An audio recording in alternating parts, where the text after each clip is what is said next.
দিবাকর Basak. Ma'am sir sir আসবো শুরুটা ma'am শুরুটা স্যার শুরুটা নমস্কার ম্যাম নমস্কার স্যার নমস্কার স্যার নমস্কার স্যার নাম কি? আমার নাম দিবাকর বসাক। দিবাকর বসাক। আপনার নামের অর্থ বলুন তো। স্যার আমার নাম হচ্ছে দিনের আলো। আচ্ছা বেশ, আপনার নামের 5টা সমার্থক শব্দ বলুন।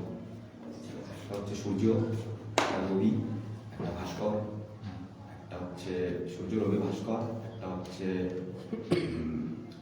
তপন। এই মুহূর্তে 4টে মনে হচ্ছে।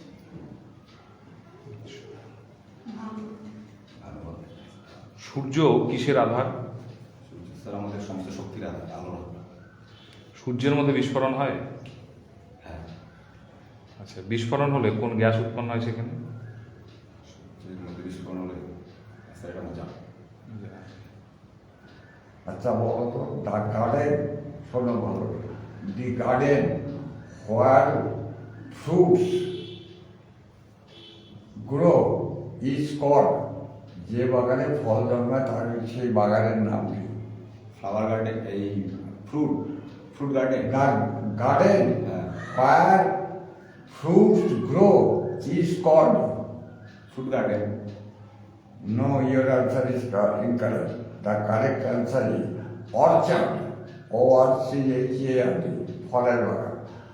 এইবার next question, the garden where vegetable grow is called, vegetable grow, যে বাগানে সবজি জন্মায় তাকে কি বলে? নার্সারি। Kitchen garden. এমনি যখন কিচেন হবে রান্না করে। আচ্ছা বলো তো, who discovered the law of the gravitation? পৃথিবীর মধ্যাকর্ষণ, সেটা মনে হচ্ছে মাধ্যাকর্ষণের The মান বলুন। law of gravitation was discovered by a famous scientist named Isaac Newton. Basic উত্তর। আচ্ছা, আমাদের সৌরজগতের গ্রহ কয়টি? গ্রহ ম্যাম 8টি। কি কি? হচ্ছে বুধ, বৃহস্পতি, মঙ্গল, শনি, ইউরেনাস, নেপচুন, প্লুটো। আচ্ছা, এই গ্রহ আচ্ছা, বারা করবেন না, আরেকবার বলুন। বুধ, বৃহস্পতি, দুটো। ইউরেনাস, হ্যাঁ, 3টে। নেপচুন, হ্যাঁ, 4টে। শনি, হ্যাঁ, 5টা। বৃহস্পতি, 6টা। পৃথিবী, 7টা। আর হচ্ছে নেপচুন বললাম। বুধ, বৃহস্পতি, আচ্ছা, আপনি মঙ্গল, পর পর শুক্র কোথায় গেল? সূর্য থেকে দূরত্বের বিচারে বলুন। শুক্র কোথায় গেল? শুক্র স্যার বলেছিল সূর্য থেকে দূরত্বের বিচারে প্রথম 4টা বলুন। বুধ, শুক্র, হ্যাঁ, পৃথিবী, বুধ, শুক্র, পৃথিবী, মঙ্গল, এই 4টা পছন্দ হচ্ছে। তাহলে প্লুটো আপনি বললেন, তো প্লুটোকে ধরলে তো আপনার 9টা হচ্ছে। ওটা বামন গ্রহ ছিল, ভুল করে বেরিয়েছে। বামন গ্রহ কটি আছে প্রধানত অস্তিত্ব? আমরা জানি 2টা সাধারণত। স্যার আমি তো 3টে জানি। 3টে, 5টা না? স্যার আমরা সঠিক জানি, 3টে মনে হচ্ছে। আচ্ছা, আমাদের এই গ্রহগুলো কোন দিক থেকে কোন দিকে আবর্তন করে? এগুলো ম্যাম হচ্ছে ঘড়ি কাটার বিপরীতে ঘুরে, কোন দিক থেকে কোন পশ্চিম দিকে? থেকে পূর্ব দিকে। আচ্ছা, সবাই? হ্যাঁ ম্যাম, সবাই। সবাই? হ্যাঁ সবাই। পূর্ব থেকে পশ্চিমে ঘুরে এরকম কোনো কোনো নেই? এবং জানা সবগুলো মনে হয় পশ্চিম থেকে পূর্ব থেকে ঘুরে। আপনি কি মনে করেন যে আপনি প্রাথমিক শিক্ষক হওয়ার উপযোগী একজন ক্যান্ডিডেট? হ্যাঁ ম্যাম, স্যার মনে হয়। কি দেখে আমরা বুঝবো? স্যার প্রাথমিক শিক্ষক হওয়ার জন্য বাচ্চাদের সঠিক শিক্ষা দেওয়ার জন্য যে ধৈর্যের প্রয়োজন, যে নিয়মানুবর্তিতার প্রয়োজন, সেগুলো আমার মধ্যে রয়েছে। কিন্তু যদি আপনার জ্ঞান না থাকে তাহলে আপনি বাচ্চাকে পড়াতে পারবেন? স্যার জ্ঞানটা তো অবশ্যই জরুরি, এবার যে বিষয়টা আমি পড়াবো সেটা অবশ্যই যদি আমার জানা না থাকে সেটা জেনে শুধু পড়ানোর বিষয়ে জ্ঞান থাকলেই হয় না? বাচ্চাদের শিশুদের পড়াতে গেলে বাস্তবমুখী জ্ঞানও থাকতে হয়। স্যার বাস্তবিক আলাদা। তাহলে আপনি মনে করেন আপনার কাছে সেই জ্ঞানগুলো পরিপূর্ণতায় আছে? হয়তো বা প্রত্যেকটা মানে যথেষ্ট পরিমাণে নেই, কিন্তু বাচ্চাদের পড়ার জন্য যেগুলো নর্মাল প্রয়োজন সেগুলো- আপনার আগের ক্যান্ডিডেটগুলোকে বাদ দিয়ে আপনাকে চুজ করবো কেন? কারণ প্রাথমিক শিক্ষার যে মানদণ্ডগুলো, সেই মানদণ্ডগুলো আমি পার করেছি। মানে কটি মানদণ্ড আছে? প্রথমে যে গ্র্যাজুয়েশন মানে হচ্ছে এইচএস পাস করতে হয়, তারপর ডিএলএড করতে হয়। সেটা সব ক্যান্ডিডেট যারা ইন্টারভিউ দিতে এসছে তাদের বলেছে। স্যার এবার শিক্ষার প্রতি আমার আবেগ এবং শিক্ষার্থীদের জীবনে ইতিবাচক প্রভাব ফেলার প্রবল ইচ্ছা রয়েছে। শিক্ষকতা আমাকে তরুণ মনকে অনুপ্রাণিত উজ্জীবিত করার সুযোগ আচ্ছা, প্রদান করে। শিক্ষকতায় কি আবেগ থাকা প্রয়োজন? হ্যাঁ স্যার, অবশ্যই আবেগ থাকবে। আচ্ছা, যদি আবেগতাড়িত আপনি হন, দেখেন যে আপনি একটা বাচ্চাকে আপনি মারলেন রাগের মাথায়, এবং পরে আপনার তার প্রতি আবেগ তৈরি হলো, প্রেম ভালোবাসা তৈরি হলো, এবং কিন্তু সেই বাচ্চাটা আপনাকে গ্রহণ করছে না, তাহলে এই সিচুয়েশনকে আপনি কিভাবে ঠিক করবেন? স্যার বাচ্চাদের তো কোনোভাবে মারাই যাবে না, সর্বোপরি মানে যেটা বলা রয়েছে আমাদের একটি 2009 যেটা বলা রয়েছে যে আপনি নিজেকে কন্ট্রোল করতে পারলেন না, আপনি অজান্তে একদিন মেরে দিলেন। স্যার অশান্তে অ্যাকচুয়ালি মারতে চাইবো না, যদি কোনো কারণে মেরে দিই তাহলে তাকে বোঝাবো বা তার কাছে দুঃখ প্রকাশ করবো, তাকে বিভিন্ন রকমভাবে সাহায্য করবো, করে তার কাছে আবার আগের মতো পুনরায় স্থানটা ফিরে পাওয়ার চেষ্টা করবো, কিন্তু মারবো না। আচ্ছা বেশ। আপনি বোর্ডে ক্লাস নেবেন, রবীন্দ্রনাথ ঠাকুর সম্পর্কে বাচ্চাদেরকে কিভাবে আপনি বোঝাবেন? আপনারা যদি কিছু না মনে করেন, আমি আপনাদের একটা আসন করে দিতে পারি। তাহলে স্যার শুরু করছি। স্যার আমি উপরে লিখবো হবে না? আচ্ছা, তোমরা সকলে কেমন আছো? সকলে ভালো আছো? আচ্ছা দেখো, আজকে না এই যে তোমাদের বইয়ে যে অনেক সুন্দর সুন্দর কবিতা রয়েছে, হাত কবিতা, তারপরে আমরা চাষ করে আনন্দ যে কবিতাগুলো রয়েছে, সেই কবিতাগুলো যে লিখেছে, তোমরা জানো নামটা কি বলো তো? দেখো আমি লিখে দিচ্ছি সেই কবিতার নাম, মানে যে আচ্ছা, হাতটা কবিতা না ছড়া?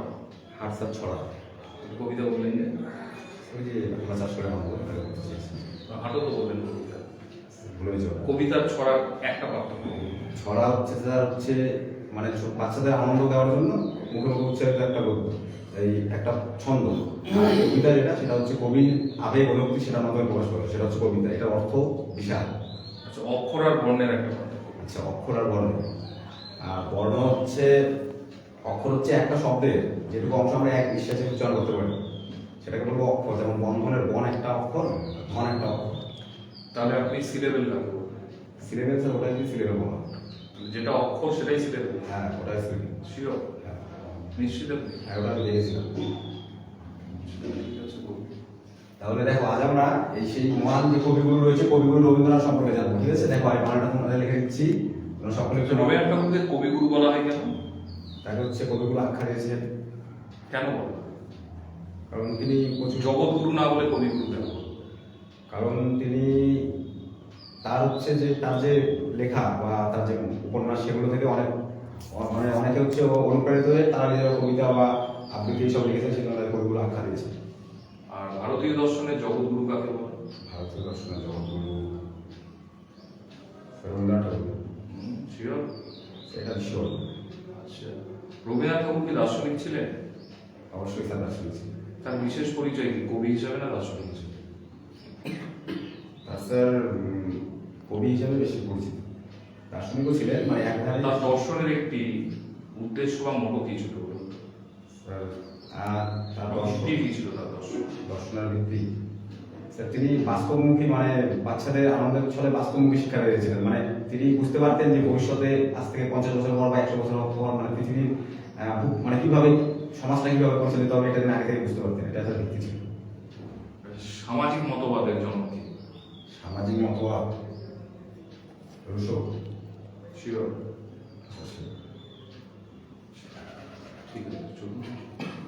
আচ্ছা দেখো, তাহলে আজকে আমরা সেই মহান কবি সম্পর্কে সংক্ষেপে জেনে নেবো। কেমন? সেই কবির নাম হচ্ছে রবীন্দ্রনাথ ঠাকুর। বুঝতে পারলে? এই যে কবি, এই কবি, তাহলে আমাদের তো প্রথমে জেনে নিতে হবে, তাই না? এই কবি কত সালে জন্মগ্রহণ করেছিলেন। তাহলে এই যে রবীন্দ্রনাথ ঠাকুর, তিনি জন্মগ্রহণ করেছিলেন, আচ্ছা আমি শুধু জন্ম লিখছি, কেমন? দেখো, তিনি জন্মগ্রহণ করেছিলেন হচ্ছে 1800। আচ্ছা, আপনি গ্রহণ লিখতে গিয়ে জন্ম লিখলেন, গ্রহণটা কাটলেন কেন? আপনার জন্মগ্রহণ লিখতে হলে পুরো বাক্যটা লিখতে হবে, জন্মগ্রহণ করেছিলেন। শুধু জন্ম লিখে দিলে আচ্ছা বুঝে নেবে জন্ম এত সালে লিখতে হবে। আচ্ছা, তিনি জন্মগ্রহণ করেন 1861 সালে। আর তিনি এই যে কবিগুরু রবীন্দ্রনাথ, তিনি কবে মৃত্যুবরণ করেন জানো? তিনি 1861, এটা ইংরেজি সাল তো? হ্যাঁ, বাংলার কত সাল ছিল? বাংলাতে ইংরেজির কত তারিখ ছিল? 9 মে। 9 মে। আর মৃত্যু কবে? মৃত্যুটা স্যার, মৃত্যুর তারিখটা আমার মনে নেই। ঠিক আছে, আগাম তারপরে কি করছেন? আচ্ছা, তিনি মৃত্যুবরণ করেন 1941 সালে। তিনি মৃত্যুবরণ করেন 1941 সালে। এবার এই যে কবিগুরু রবীন্দ্রনাথ ঠাকুর, তিনি একটা বিশেষ কাব্যের জন্য নোবেল পুরস্কার পেয়েছিলেন জানো? তিনি গীতাঞ্জলি কাব্যের জন্য নোবেল পুরস্কার পান। গীতাঞ্জলি, এই যে যে কাপড়ের জন্য তুমি নোবেল পুরস্কার পাচ্ছ সেটা হচ্ছে গীতাঞ্জলি কাপড়। এই যে রবীন্দ্রনাথ ঠাকুর তোমাদের ছোটদের মানে পাঠ পাঠ করার জন্য আচ্ছা, রবীন্দ্রনাথ ঠাকুর আত্রেয়ী নদী নিয়ে হ্যাঁ, কোনো লেখা লিখেছেন? হ্যাঁ, সহজ পাঠে একটা লেখা রয়েছে, আচ্ছা বেশ, কোন ক্লাসে আছে সহজ পাঠের এই বই, এই অংশটা? দ্বিতীয় ভাগে। দ্বিতীয় পাঠ। ওটা সহজ পাঠের কি প্রথম অংশ না দ্বিতীয় অংশ? ওটা হচ্ছে সহজ ভাগে, যেটা দ্বিতীয় পাঠ মানে দ্বিতীয় ভাগে ক্লাস করে দ্বিতীয় অংশ। আচ্ছা, ঠিক আছে। রবীন্দ্রনাথ সম্পর্কে আপনি 4টি বাক্য বলবেন যেটা আমরা জানি না। একটি বাক্য ওনারা তো জানে না, আচ্ছা, আমরা সব বলছি জানতে যে পারি। রবীন্দ্র কি বলে, তো আমি আমার মতো বলছি। রবীন্দ্রনাথ ঠাকুর একজন মহান কবি, তিনি হচ্ছে গীতাঞ্জলি কাব্যের জন্য নোবেল পুরস্কার পান। 1919 সালে জালিয়ানওয়ালাবাগ হত্যাকাণ্ডের জন্য তিনি নাইট উপাধি ত্যাগ করেন, যেটি তার একটা বৃহৎ আচ্ছা, জালিয়ানওয়ালাবাগের হত্যাকাণ্ডের কথা বললেন। জালিয়ানওয়ালাবাগের হত্যাকাণ্ড কেন হয়েছে? মানে স্যার ইংরেজরা হচ্ছে মানে ইংরেজরা স্যার হচ্ছে অনেক স্যার কোথায় জালিয়ানওয়ালাবাগটা কোথায় আছে? ব্রিটেনে? না ব্রিটেনে না, কলকাতাতেই হবে। কলকাতাতেই হবে? স্যার এটা শিওর না, জানো না, আমরা শুনছি কিন্তু কোথায় হবে। আচ্ছা, শিক্ষাকে আমরা বহন করলাম, বাহন করলাম না, কার উক্তি? রবীন্দ্রনাথ ঠাকুর। ঠিক আছে, আসুন। এগুলো রাখবো? বসুন। একজন শিক্ষককে জ্ঞান পিপাসু কি হতে হয়? অবশ্যই আপনি মনে করেন আপনি জ্ঞান পিপাসু? অবশ্যই স্যার মনে করি। তাহলে আপনি এগুলো সাধারণ বিষয়গুলোকে আপনি আমাদের সামনে প্রেজেন্ট করতে এত সমস্যা কেন? এই মুহূর্তে মনে পড়ছিল, মনে করছেন? তোমার জানা আছে আমার কিছুগুলো, কিন্তু মনে পড়ছে না। তাহলে আপনি টেনশনে আছেন? স্যার একটু হবেই, ইচ্ছে অল্প। আচ্ছা, আপনার স্কুলে যদি হঠাৎ করে আপনার এসআই সাহেব বা অরব বিদ্যালয় পরিদর্শক দর্শকটি আসে, তাহলে সেদিনও কি আপনি এরকম টেনশনে কাজকর্ম সব গুটিয়ে রেখে দেবেন? স্যার অবশ্যই টেনশন করার চেষ্টা করবো না, টেনশন করবো না। তাহলে একজন শিক্ষককে তো বিভিন্ন পরিস্থিতি হ্যান্ডেল করতে হবে। যদি আপনি টেনশনে থাকেন তাহলে আপনি কি করে হ্যান্ডেল করবেন? স্যার আমি পরিস্থিতির এমনও হতে পারে একদিন হয়তো আপনাকে নিজেকে রান্না করতে হতে পারে, একজন বাচ্চা ল্যাট্রিন করে ফেললে সেটা আপনাকেও পরিষ্কার করতে হতে পারে। তাহলে আপনি সেই ধরনের সিচুয়েশন, আরও অন্য অনেক সিচুয়েশন হতে পারে গ্রামীণ এলাকায়, তো আপনি সেগুলো কি করে টেনশনে থাকলে হ্যান্ডেল করতে পারবেন? আমি শিখানো করছি, সেখানে পরিবেশ তাল মিলিয়ে শিখানো। এই টেনশন দূর করতে আপনি বাচ্চাদেরকে কি পরামর্শ দেবেন? বাচ্চারাও যদি টেনশনে থাকে, পরীক্ষার সময় টেনশনে থাকে, স্যার বাচ্চার সাথে হচ্ছে বন্ধুর মতো মিশে গিয়ে তাদেরকে বোঝাতে হবে যে টেনশন করার কিছু নেই বিষয়টা। যদি তাদের কোনো অসুবিধা হয় আমরা অবশ্যই সাহায্য আচ্ছা ধরুন আপনার বিদ্যালয়ে যেদিন পরীক্ষা কন্ডাক্ট হচ্ছে, প্রথম একক পরীক্ষা হচ্ছে, এবার দেখলেন যে কোনো একটা শ্রেণীর দুজন বাচ্চা আসেনি, তারা পরীক্ষা দিতে আসবে না, ভয়ে আসছে না, টেনশনে আসছে। আপনি সেই খবরটা তাদের বন্ধুদের মারফত পেলেন, আপনি সেই সময় কি করবেন?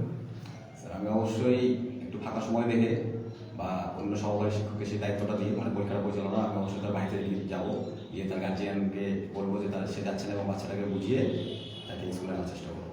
ঠিক আছে, আসুন, বেস্ট। ধন্যবাদ স্যার।